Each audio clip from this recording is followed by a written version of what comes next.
chers amis, dans ce passage de l'évangile de Jean, les paroles de Jésus s'organisent autour de deux groupes de mots qui nous renvoient au lien entre Jésus et son Père.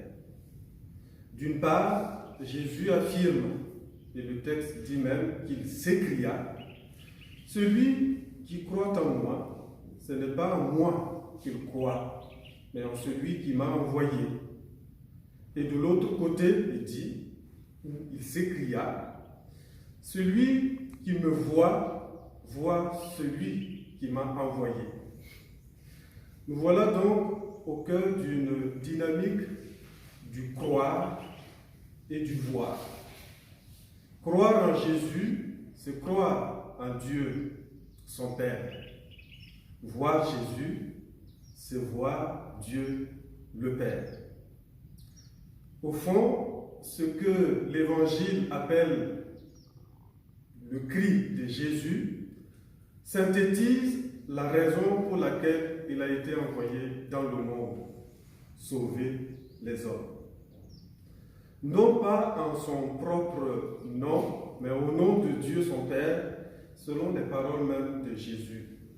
Ce n'est pas de ma propre initiative que j'ai parlé, mais au nom du Père lui-même qui m'a envoyé, m'a donné son commandement sur ce que je dois dire et déclarer.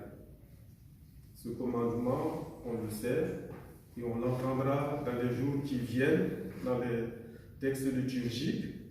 Ce commandement, eh bien, c'est celui de l'amour fraternel, conjugué avec l'amour de Dieu.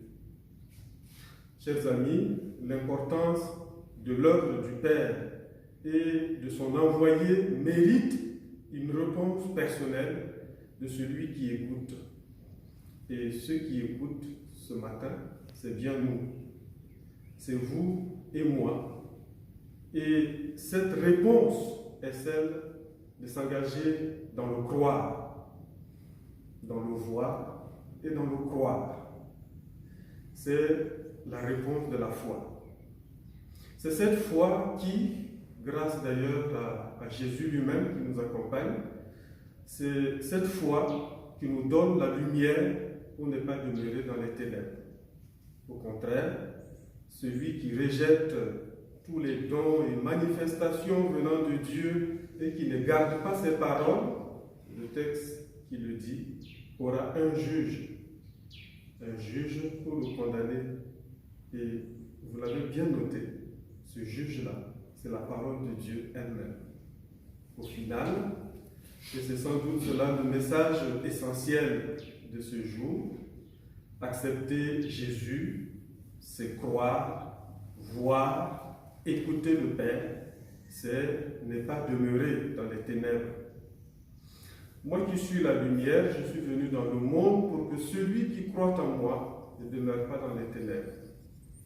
Voilà ce que le Christ nous donne comme parole ce matin. Que Dieu, le Père, en son Fils Jésus, dans la communion de l'Esprit Saint, nous donne de suivre les traces de celui qui un jour nous a dit et continue de nous dire qu'il est la lumière du monde. Qu'il en soit ainsi. Amen. Amen.